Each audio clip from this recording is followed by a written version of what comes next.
Right, morning. Welcome all. So this morning we're putting Verne under the spotlight. So Verne, I don't know if you've got your article there in front of you. If you would perhaps like to just kick things off by reading it to us. Sure, the whole thing. Yeah. I didn't know you were being serious, but I will open it now. And I'm always serious, Verne. You should know that by now. I mean, okay, well, chat for 2 seconds and I will. Good. All right. Yeah. So yeah, Verne's a little article that she wrote, Life Unusual. We're going to go through it this morning and see what it says to us and any other comments that we might have on it. So I think I've done it sight unseen, because I know some people did ask where was the article. I didn't send it out because I wanted it to be sight unseen this morning, but we will definitely send it out after this session so people can have a look at it in a bit more detail. Right. I was declined for reading for the deaf, so just bear that in mind. Over the last few months, there's been little semblance of life as we know it, and yet we are muddling through with different levels of success. Within the various networks that I participate in, one thing has become apparent. There is no need to throw the baby out with the bathwater. It is not so much what we do that has been challenged, but rather how we do it. Much the same way that Sir Tim Berners-Lee had a vision of people being able to connect across the globe, we need to realize that our opportunities are no longer restricted to our community, country, region, or continent. Businesses are connecting with online resources worldwide, and this is the essence of adapting the how we do business. Anchor Business Solutions has been providing virtual business services across the world for over 13 years and is well positioned to take advantage of what has become the new normal for most other businesses. I am not going to read my whole pitch. I'll move on to the end of the article. How can your company take advantage of business opportunities during this time? How can you make things happen? Think about your business, your goals and enthusiasm when you first started on your entrepreneurial journey. Now is the time to identify which areas in your business can benefit from the world's move to virtual platforms. As Trevor Canell, author, speaker, and business consultant advises, identify 20 to 30% of your business that you can take virtual. Using this advice, you don't have to change what you do. It is a launch pad from which you can dip your toes into what could be a whole new market for your business. Starting up a business or changing what we do is intimidating for most people, but identifying a portion of your existing business that can be taken virtual is not changing what you do, merely how you do it, and can be compared to changing the make of pen that you use. Engaging with like-minded people is a sure way to help you keep your company moving forward. Don't isolate yourself or your company. Join online networks that provide positive support and encouragement. Listening to the challenges of other entrepreneurs will encourage you to become more outwardly focused. It is often easier to identify problem areas and find solutions for problems to which we are not so closely connected, like the eagle soaring. Spend at least 1 hour every day on your company's social media profile across all platforms. And that is it. Great, thanks Verne. Yeah, so what I've done is I've just copied the bottom section of the article and popped it into the chat, so people can refer back to it. The top section, I think Verne was a bit more about Anchor Business Systems and what they've done, and the bottom section about how can you make things happen. So I think that for me is probably the key focus of what we can chat around this morning. So good, thanks very much for that. Appreciate that. So how can your company take advantage of business opportunities during this time? So let's kick off with Jasper this morning.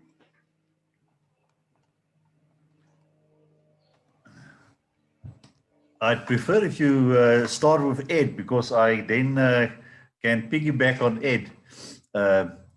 But now I think, and it helped with you just putting some of the points here on the side.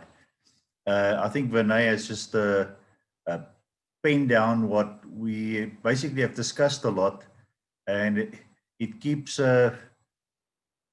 and I think the other important thing about what Verne is doing here is to say, it's okay, we can talk about it, we can philosophize about it, and we can all say it's a new economy and there's a fourth industrial revolution, but what does it mean for me and my business now? And I think in the article, like you say, the last couple of points is critical, and to say, don't worry about remaking your total business. And I think that's often the daunting task for people, to say, I don't know where to start. And they see the worst of the effect of the new fourth industrial revolution, and they estimate what they've achieved so far. And like she said, throw the baby out with the bath water, that you don't appreciate the good that you have done. So I think it's just to almost take the emotions out of the thing, and then to say, okay, from where I am, what will not work so well in the new future? And often it would be those things that you also didn't like too much, and you just let it carry on their own. And now with this kind of focus that you put on with the fourth industrial revolution and how we would do things online, those are normally the things that are more easier to, like marketing, for instance. You still need to be out there personally, but you can almost automate much of what you need to say through your articles and through getting out there in the LinkedIn and getting in the Facebook. But then I think the critical part, and I think most people will miss it if they just read text on what to do in the next fourth industrial revolution, and they would think, all right, it's the LinkedIn and it's a Facebook and the social media. The reality is all of that just helps to have information out there when people want to read up on you in their own quiet time, and that can happen 3 o'clock in the morning. So that's the purpose of that. But you would still need the relationship, the trusted relationships that refer you, and that hasn't changed. So throughout the ages, your strongest business came from trusted relationships that referred you. Now, where will you find that? So you now need to find new groupings of people, like we are now creating in the chamber and in this platform of wisdoms, where it's now easy if your name came up and someone phones me and say, who do I know can do this or that? If I've engaged with that person several times on this kind of platform and got a good idea of what this person does, it will be a natural referral. So it's to find the balance between get my word out there through the social media and do my own thing. But I think the challenge will remain. What do I change? How do I change it?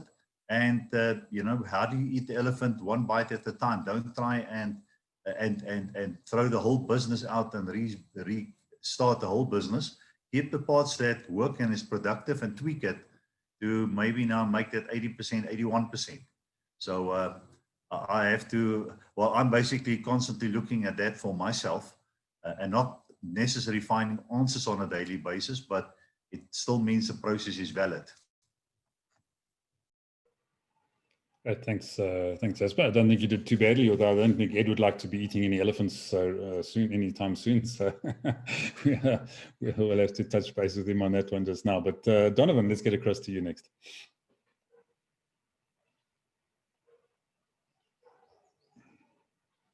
Donovan, are you with us? Yeah, sorry about that. I'm with you. Yeah, my thoughts are directed to the word opportunities. I know it's been thrown around quite a lot, but in our industry, or my industry, the construction industry, there's not really much. So I immediately thought of, if there's no opportunities, how about creating opportunities? I've been attending some online webinars in our profession relating to how we can do things online, etc. And there were some opportunities identified, which is not in line with how we were traditionally taught, how to practice our profession. So I'm in a way forced to look at how to do things differently so that I can create those opportunities, and hopefully I'll be able to make use of it and benefit from it. So I know Trevor mentioned 20 to 30% of your business if you can take it online or virtually. So that's what I'm thinking of. It's just need to work out the details. Good, thanks, Donovan. Yeah, and that's what we're all needing to do all the time, isn't it? To work out some of the details. So, Trevor Carty, what details have you worked out? Yeah, morning, Ivan. It's a true story. We haven't taken this period to do something in the online space, then we've missed an opportunity. The real question is, what is the impact of what you do? Because you can get online, you can have a social profile, you can have a LinkedIn, you can have you like that, Ed, you like that. It's been my 4th day. And this is on the other side of the house. But look, I'll show you what my walls look like. Can you see there? Good. You see my walls? Good. Got this lovely look going here. See me behind there? So now they're going to start plastering shortly before they start painting. Hello, my darling. So I think it's about the efficiency and effectiveness of what you do take online, and what were you trying to achieve? Was it just a profile, or was it commercialization? And if it's commercialization, what is success in that commercialization of it? So we've got some big, hairy, audacious goals: 1 million users at $1 a month. Look who's popped in to say hello, monetization man. So I didn't see. You thought we didn't see you coming, Trevor. So it would be really cool if somewhere in Wisdoms we built a platform of specialists who could just help us click, and nice and simple, 1, 2, 3, and we had all our LinkedIn stuff right, our Bookface stuff right, our Twitter face stuff right, and it could be monetized. So yeah, it's all about what are you trying to achieve. Good, thanks, Trevor. Yeah, and pity Donovan jumped off because maybe he's worked out the 20 or 30% ways of doing home renovation virtually, and you might not have to put up with the noise in the background. But yeah, I'm not sure we'll ever get that one right. So Ed, let's get across to you. Yeah, I've obviously got a thing about titles, because the thing I focused on was the title, "Don't Throw the Baby Out with the Bathwater."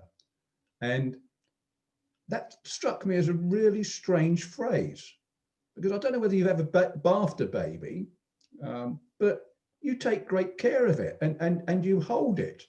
It's not sloshing about in the bottom of the bath. So how on earth would you ever manage to throw a baby out with the bathwater? It's kind of weird. And then when Jasper said eating an elephant one bit at a time, that's a really weird expression as well, isn't it? Because no one eats elephants. And if you did that, it would be absolutely stinking rotten before you'd finished. So it got me around this whole thing about language tends to trap us in ways of thinking. And the other day, someone put a picture on Facebook of a Christmas pudding they're making. And they were just said, now all I've got to do is add the brandy. And I thought about putting on there, well, why don't you just cut out the middleman and drink the brandy? But she's a very staunch feminist. And I thought, well, if I said middleman, she would actually get very upset. But there is no non-gender specific way of saying that.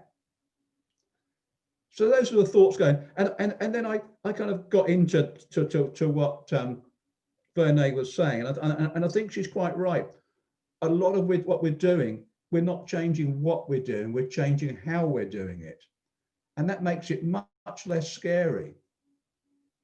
So I think that was a really good point. And I loved that bit about you're just changing the make of pen you use. I thought that was a really good metaphor, I suppose. And that set me off about that old story about the Russians the Americans spending billions on a pen that worked in space, and the Russians just using a pencil, which is actually not a true story, but it made me think, well, you know, if we look at things in a different way, then we can do things differently. But perhaps are we trapped by convention, by sayings, by conventional thinking? And because we're trapped, will we keep still doing what we're doing, but in a different way, when we could change both how we did it and what we did? This is a big opportunity for us to do both. And yeah, I take the point. It's big and scary. So yeah, some of the stuff, just keep doing what you did in a sort of virtual way. But also, this is a great opportunity to start doing some different whats, because we've got the ability to do it. So yeah, those were my thoughts. And I thought, well, are we in fact trapped by so much stuff that we don't realize we're trapped by, like not challenging throwing the baby out with the bathwater, not thinking about actually you don't eat an elephant one bit at a time because you never get through it because it would rot it away. And then that also made me think about how many meat-based sayings we have. Bring home the bacon. I've got a beef with you. So and so perhaps we've also got that language structure that's holding us back. And perhaps we need to think about language. Yeah, so I thought that was very interesting. And the other thing that struck me was a mention of Pinterest, because I've been looking at Pinterest and I can't decide whether it's a useful medium or not.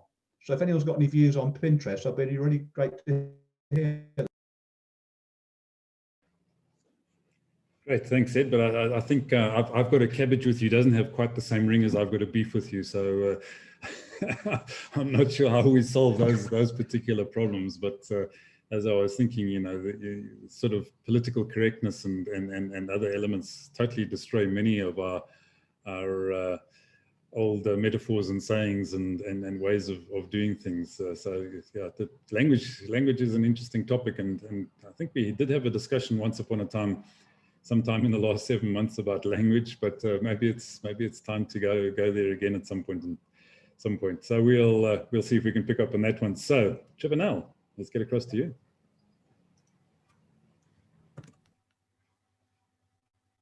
Right. Did you get that? Right. I put something there in the chat.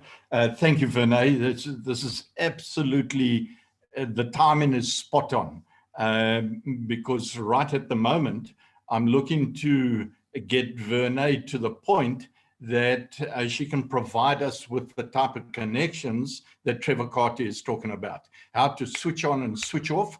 And it immediately took me to that article that I was writing about, that our time, the value of our time has just gone up 20-fold and more. And the words, the 4 words that I wanted us to focus on are time, speed, action, and results. And in that article, I'm turning around and I'm saying 3 things. So Verne, this is where you kicked me to. Number 1, and I hope you people will go and read that article. I've put it onto LinkedIn, and just help me to get succinct and to the point, because I'm struggling on it, and the whole thing about the article is about getting to the point. And I realize that I can't get there. So number 1 is be ultra specific as to your business needs, or in other words, what you want. So I'm learning a lot about Verne, because Verne stepped up to the plate to me at the beginning of the week and said, hey, listen, I want to be part and parcel of whatever you guys are doing, whether it's local or global. And for me, immediately that kicked me into, now this is someone I can work with. because they made a commitment to us. So be ultra specific as to your business needs. The second one is to provide open resources for your business suitors to test. Now, that is what Verne has done to us. Verne came to me and turned around and said, listen, this is who I am. This is what I'm about. I want to contribute. And immediately that gave me an interest in Verne. So the moment Verne made the commitment to me, completely changed for me how I want to work with Verne, which is quite interesting. And then the third point that I made was show proof of capability, collaboration, and commitment. So that sort of dovetails in with the quality of the individual. And that's when I turned around at the bottom of those 3 points. And remember, I can only count 1, 2, 3, 1, 2, 3. So I'm consistent, Trevor Carty, in this all the time. The summation of that is that when you are working with a virtual networking like this, we assume immediately that both parties are the best of the best in their fields. You've got to make that positive assumption. Because at the back of my head, after 40 years of actual business networking, I will tell you that 99.999.287%, I can't count this, so it's somewhere around there, will waste your time.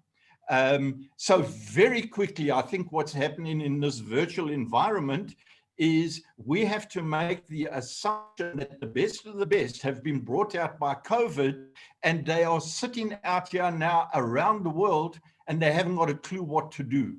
And so I think your timing and the timing of your writing of this article, Verne, is absolutely spot on, because it gives an indication of who you are. It gives an indication that you've been working in this virtual environment for X amount of time, and now you actually have to help us to connect and collaborate and start forming a virtual corporation where we can all make money. So what else did I write there? Both parties need to respect each other's mutual benefit objectives equally. So what I'm doing in the marketplace related to your particular article is trying to find a way to actually turn around to the marketplace and say, man, we've got the best of the best connections. Have a look at the platforms that we put out there instantly in the first week. They came to fruition out of the quality of people at Four Ways Chamber. We put virtualtradefair.africa,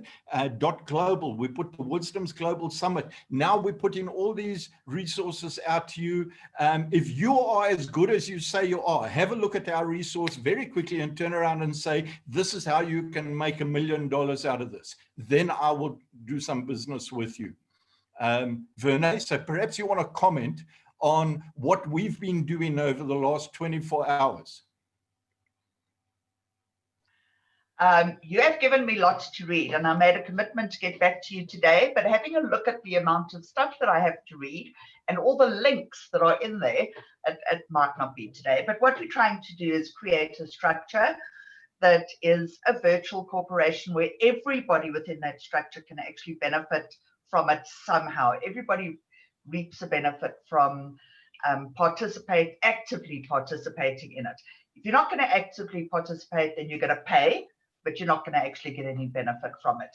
And to use the different skills within the forum that is going to be provided, whatever that forum's makeup is, to actually create real value that's not wasting people's time, that it's a case of sitting down for half an hour, putting out the business ideas, taking those business ideas, and the team would then market them, and everybody earns a commission from it. It's ultimately about monetizing it, monetizing the whole virtual forum that will be set up.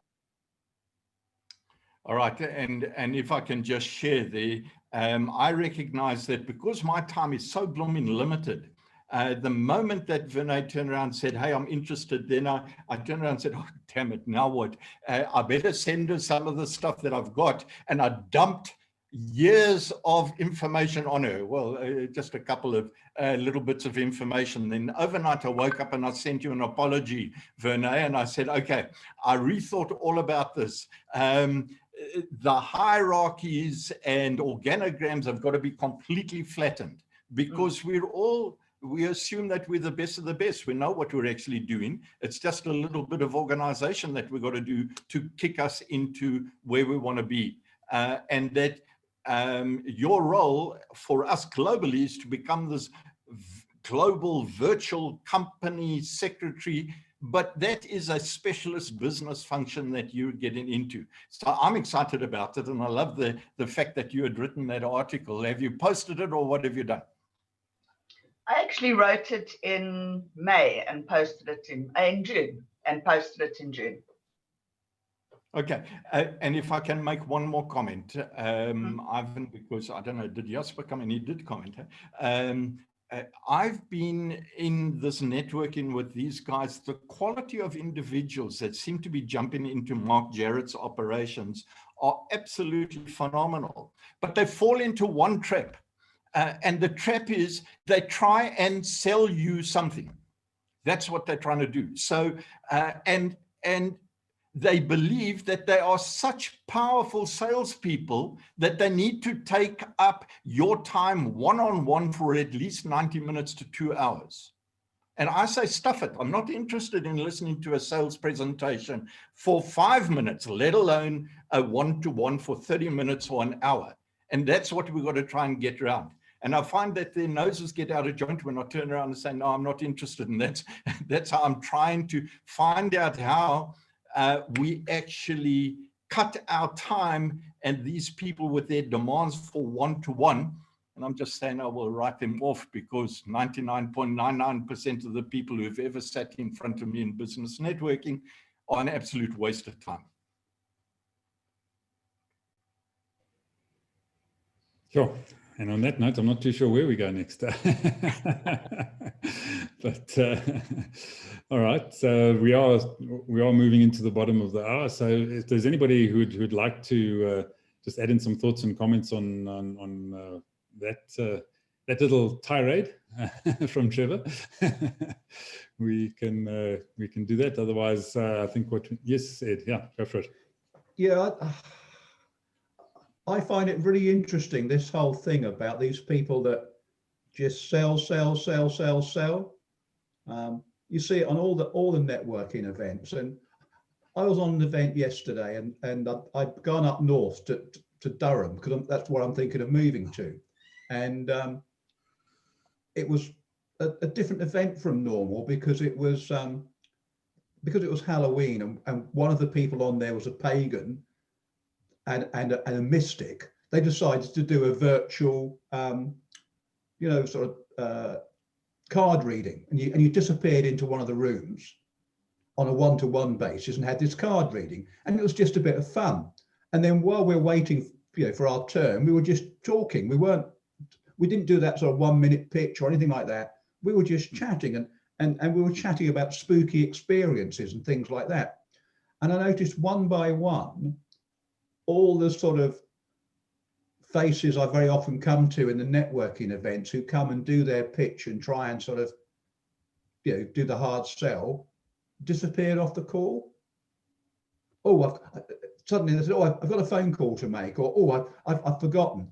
And all the ones that were the sort of, sell, and they don't want to build a relationship.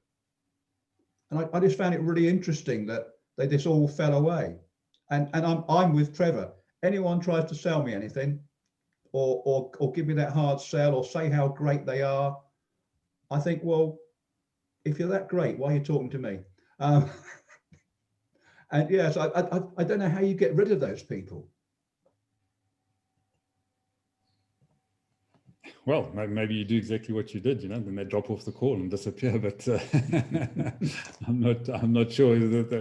It is a challenge, and I mean, Trevor and I have sort of debated this on a couple of occasions. Is how much time do you allow someone before you make that decision? And it is an interesting challenge, because we're all different. We all operate in different ways. We all have different styles, and ways of doing business. So, but time is extremely valuable. My time is extremely valuable. Your time is extremely valuable. and how do we maximize, you know, the utilization of that time, without losing an opportunity, but you know, be with it without, well, some of us don't mind offending people. Some of us do mind offending people. So we've got to work our way around those elements as well. But yeah, I think it makes it all quite interesting. Trying to find mechanisms to work around the dynamics of interpersonal relationships of one form or another, and you know, trust comes down to it at the end of the day. If you can't trust the person you're talking to, and they're not giving you the opportunity to trust them because they're simply trying to pitch you, then yeah, maybe you do just walk away and look for someone who does actually give you that opportunity. Good. So Verne, thanks so much. I think your article has generated some good discussion and some good conversation. So always good to have that. And thank you. So now I'm off the hook for the rest of the month. Well, that's unless you write another article, so and tell us about it. But yeah, I think it's you know, it's always good to have these discussions. So the question is, where to from here? So Trivanel, ball back in your court. I think got some ideas for tomorrow. Haven't got a clue. Why are you calling on me? You're taking over the whole. Ask Trevor Carty. He stirs the pot here. He might have something for us. Yeah, he wants Lee back. He wants Lee back. Yeah, don't we all? Yeah. Contracts. Let's talk about business relationships and contracts. Business relationships and contracts. Sure. Okay. Good. All right. Well, if we are going to do that, so let's have a virtual handshake, Trevor, and we can contractually agree that that's what we're going to do for tomorrow. And so everybody go and delve into your legal libraries and your contracts and your agreements and see which of them, if any, will stand up to more than a handshake. And we'll chat about those tomorrow. So have a great day further, and we'll see you on tomorrow. And how useless they all are. So line up all your attorneys and the whole goodies. Tomorrow could be interesting. Yeah, I think it could. All right, fantastic. Good day further, folks. Cheers. Go well. And cheers. Bye-bye, everyone. Bye. Leah's